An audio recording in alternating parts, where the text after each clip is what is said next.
I work on a cruise ship, and a super common question I get is, where does the crew live? Well, today I'm going to be showing you around the place that I now call home, as well as answering some of your questions along the way. Let's go.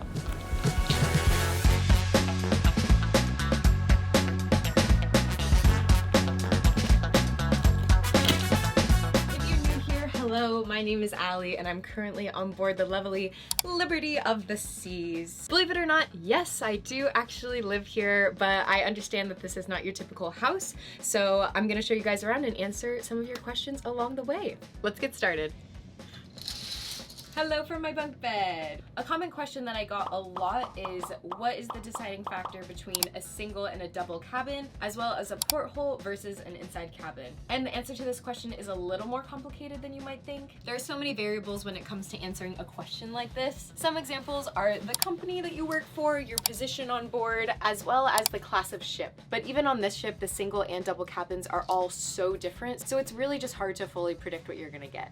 For me, on this class of ship, the managers are guaranteed a single cabin as well as a porthole. Yay! It's actually a really deep porthole, so it's a little trickier to see too much out of it. However, something about me is that I am extremely light sensitive when I'm sleeping. I don't know about anyone else, but I literally cannot sleep if there's any lights coming out. To combat this, I always make a barricade. As you can see, we have 2 pillows here and a blanket, so it really stops the light from coming in and works like magic.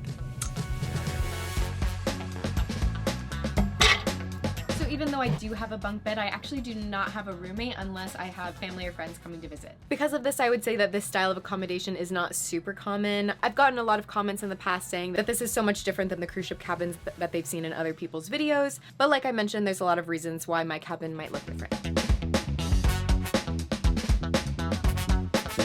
Some people have also assumed that the reason I have a room like this is because I'm a performer, but that is not the case at all. On this ship, only featured performers get single cabins, and if I was not dance captain and company manager, my accommodation would be completely different. So when I first started my contract, the leadership roles actually were not confirmed yet, and I wasn't necessarily anticipating being chosen. You know, you just never know. So I actually was anticipating to share a room in an interior cabin, which is very different than what my current room looks like now. I'll show you guys an example of that kind of cabin a little later in the video, but for now, let's continue. Welcome to my bathroom.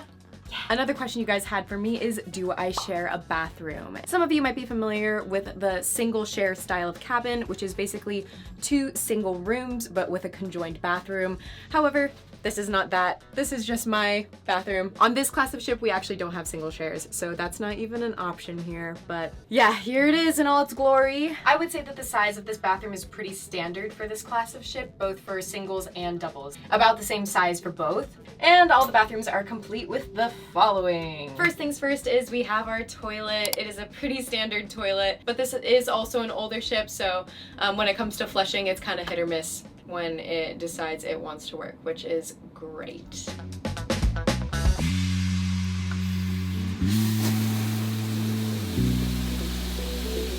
Next, we have the shower, and not gonna lie, this is probably the smallest shower I've ever been in, or just all cruise showers in general. They're all really, really tiny. So just to get some perspective, this is about how much space we have from the top. So kind of like a foot's distance. Personally, I don't have an issue with it. It gets the job done, but when it comes to space and being spatially aware, 9 out of 10 times the shower curtain will end up clinging to you. It's a whole process. The hardest part for me is being someone who shaves their legs. Most people will like shave their legs kind of here, like using the toilet as leverage, but I don't like that because it gets the bathroom soaked, like a full flood. So often I like keep the shower closed, and then I like stick my leg up here, up on the wall. So we just gotta be creative sometimes.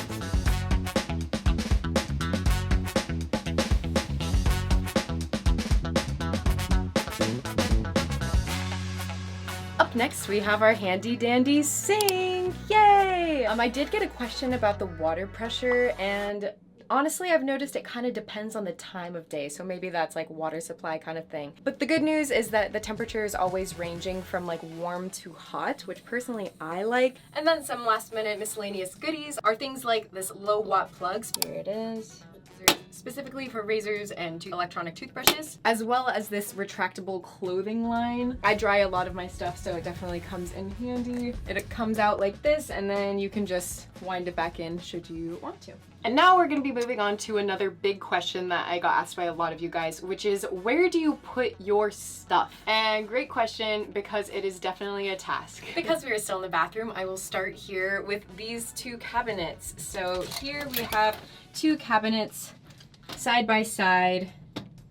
This is where I keep some of my face products, my makeup, my eyelashes, toothpaste, dish soap, etc. This is all the stuff that I want to have easy access to, but the majority of my stuff is actually on my shoe rack in all of its glory. And I know, surprise, it actually didn't come with the room, but it was also only like $5, so great. Honestly, this is by far the best investment that I had when coming to the ship because it holds my stuff just so perfectly. I like to keep the shoe rack on the inside of the door, so when I close my door, it kind of feels like all of the stuff is just out of the way, and then I can just access it when I go into the bathroom. But for that reason, I wanted to make sure to get a plastic one versus a fabric one. Just, you know, it's going to get wet. It's a wet room, so there you have it.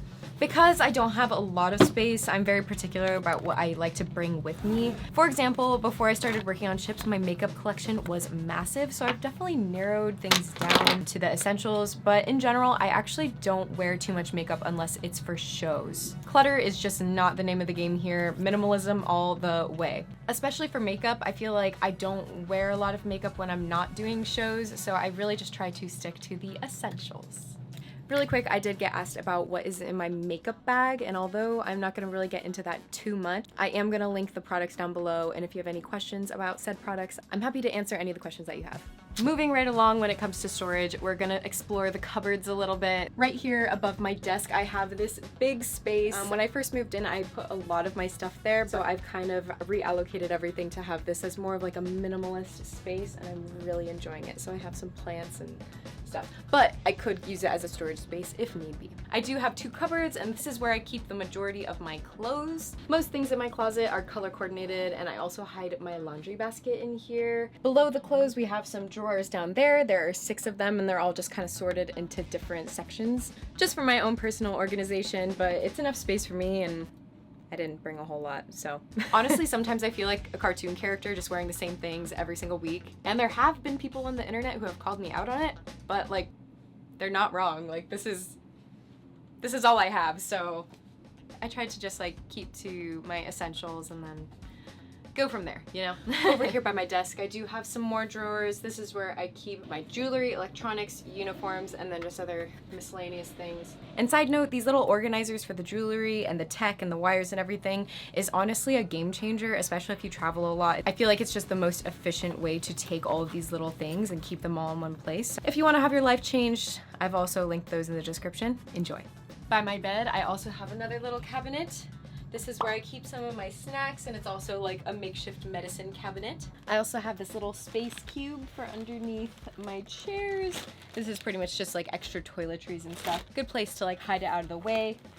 And then something that I had on my last ship that I wish I had here was just space to put things under the bed. So this is not like a real double bed. They put an extension onto a normal like twin-sized bunk bed. So because they have a whole makeshift situation underneath, there's not enough space to put my luggage. But that's okay. I do feel like I have enough space, and I can just like keep my shoes under there anyway. So. And last but not least, we have the fridge, which contains milk,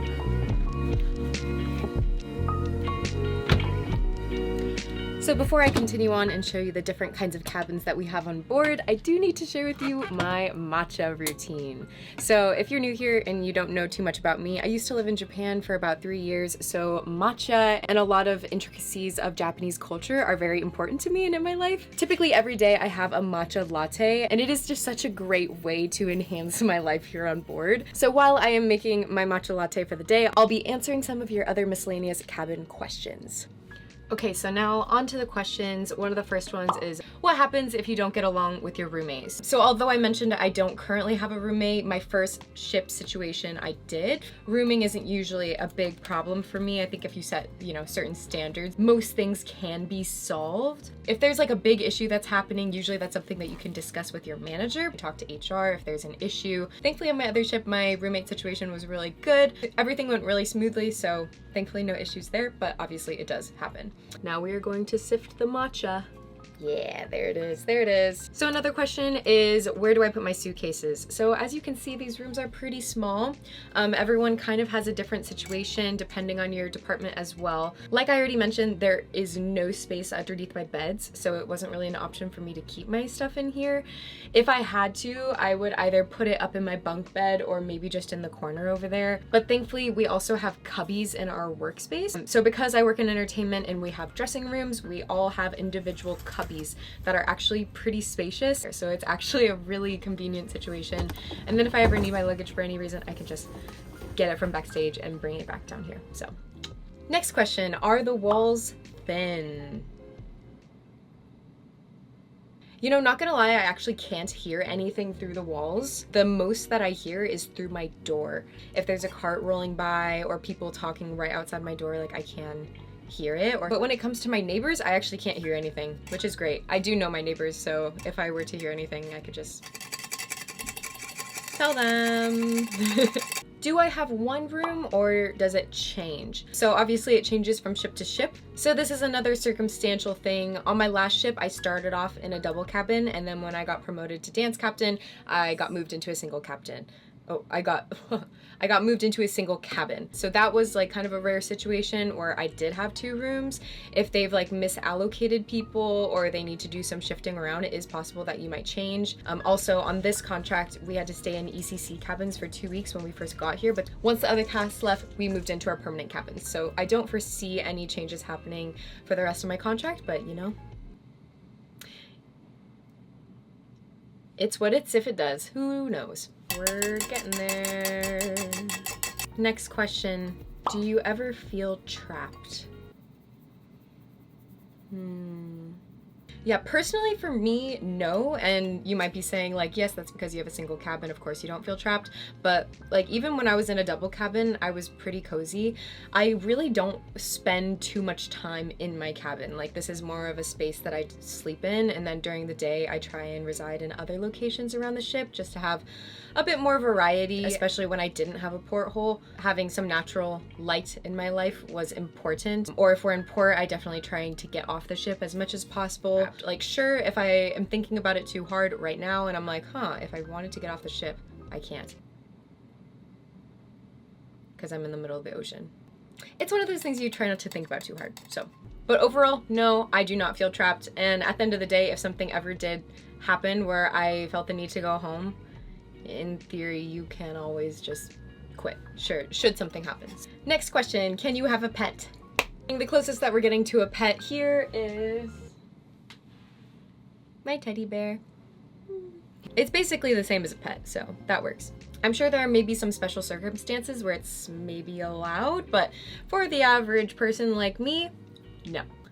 You know, sometimes when I get to the end of this and there's just a couple granules left, I'm just like...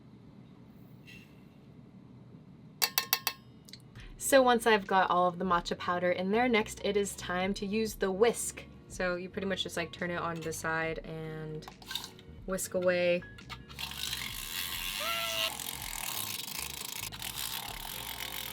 Next question, do your lights change colors? Yes, they do. If you've seen a couple of my videos, they've probably been a different color in each one. So these lights are another amazing investment that I am so happy that I got for the ship. It was only like $15, I think, on Amazon. I'll put the link down below, but these things are a game changer. It just like changes your environment so much. You can control the colors on your smartphone device. So if I want it to be purple, what color is this? Pink? I like this one the most because it kind of just feels bright. And then you can also change the scene. So pulsating colors. So it'll just go through all the different ones. This is a fun, colorful mood. And then you can also change the speed, like how fast it's going through the colors. Yeah. But for now, we're just gonna keep it on this one, but I do really enjoy this thing. It's a great investment, 10 out of 10 would recommend. Really quick, I need to run to get ice, and then the matcha latte is basically done. Okay guys, and without further ado, I'm gonna be taking you to my friend Graydon's cabin. His cabin is a prime example of what my cabin would have looked like if I was not in the current position that I'm in. So let's take a look.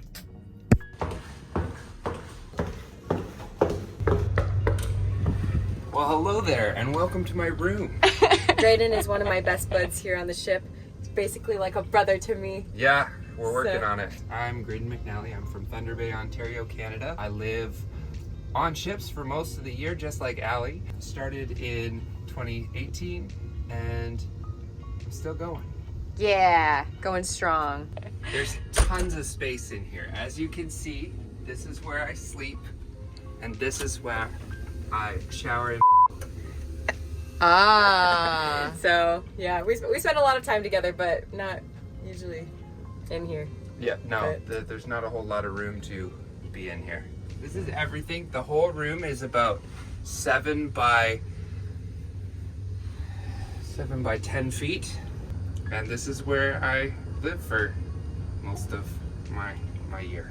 This is not just my room. I have a very tall roommate here, so another person my size also lives in this space. This is his bunk, but he's not here, so we're not showing that right That's now. okay. Thanks for the tour, Graydon. You're welcome. Yeah! We got the ice, and now it is time for the taste test. If you like matcha, this stuff is so good. This company gets their matcha from farms in Japan, and I just... big fan. Oh. Alright guys, that is just about it for me when it comes to the cabin tour. I hope you enjoyed seeing my little home here on Liberty of the Seas, and let me know if you guys have any more questions. Leave them down in the comments below, and I really appreciate you guys being here. I'll see you next time. Bye!